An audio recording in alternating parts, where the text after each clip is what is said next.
রাখবা বলো না হইতে পারবে না তোমরা আমাদের যে বিসি স্যার উনি কিন্তু অনেক আগে পড়াশোনা করেছে তাই না ওই সময় আমাদের দেশের অবস্থা আর্থসামাজিক অবস্থা আরো খারাপ ছিল অর্থাৎ মেয়েরা পড়াশোনা করতো না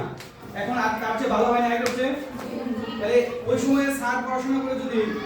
এখনকার ডিসি হইতে পারে তোমরা এখন পড়াশোনা করে ভবিষ্যতে ডিসি হইতে পারবে না ঠিক আছে এখন সকালে খাবার খাইছো কে কে খাও নাই কে কে বেগুন ভালো কিন্তু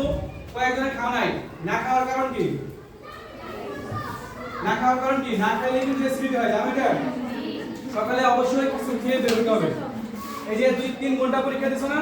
এখন অনেক টায়ার্ড না এই যে আমরা যে কথা বলবো স্যার যে কথা বলবে এটা তোমার কাছে বিরক্ত লাগবে কেন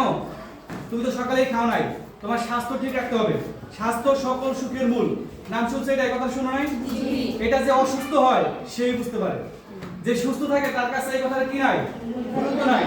যে অসুস্থ হয় সে বুঝতে পারে যে স্বাস্থ্যই কি সকল সুখের মূল ঠিক আছে আমাদের বাড়িতে